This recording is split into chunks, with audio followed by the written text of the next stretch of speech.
Intellectuel, Bernard-Henri Lévy est aussi un homme de terrain, la preuve avec son documentaire L'Ukraine au cœur co-réalisé avec Marc Roussel et qu'il a présenté ce mercredi 8 novembre à Paris. À ses côtés mais dans l'ombre, son épouse Arielle Dombasle et son petit-fils. La géopolitique est une des passions du philosophe Bernard-Henri Lévy.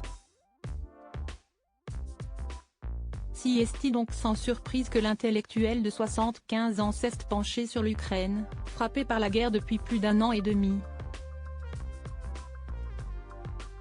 Il a signé avec Marc Roussel le documentaire L'Ukraine au cœur et l'a présenté ce mercredi 8 novembre 2023 au cinéma Le Balzac à Paris.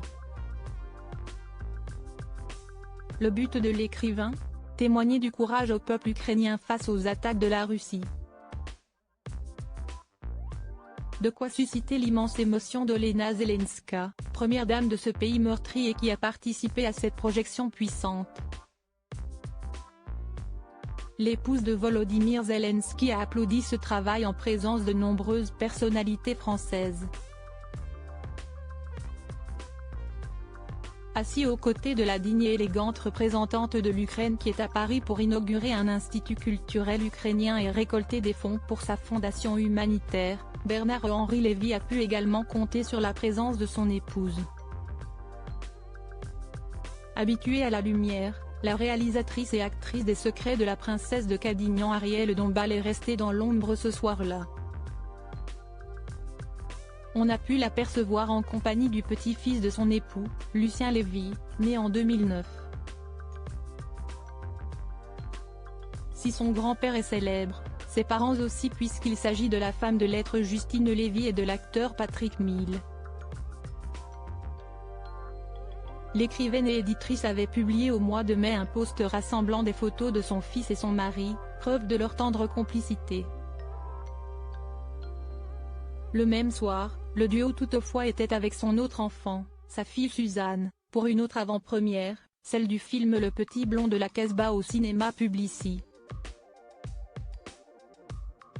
Avec l'Ukraine au cœur, Bernard-Henri Lévy témoigne du courage de ce pays depuis près de 2 ans au cinéma Balzac. L'émotion était intense avec la projection du film documentaire L'Ukraine au cœur et a pu permettre de nombreux échanges entre différentes et puissantes personnalités françaises, les journalistes Anne Sinclair, Laurent Geoffrin et Christophe Barbier, les hommes d'affaires Sidonie Toledano et Jacques Séguéla, la présidente de l'Union européenne de radio-télévision Delphine Ernotte-Quincy, l'ancien chef de l'État François Hollande ou encore l'artiste plasticienne Mireille Porte, dite Orlan.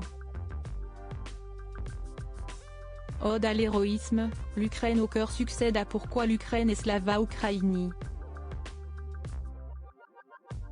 Bernard-Henri Lévy et le réalisateur Marc Roussel sont retournés sur les fronts de Kherson et de Bakhmout pour un 3e opus sur le quotidien des citoyens soldats ukrainiens.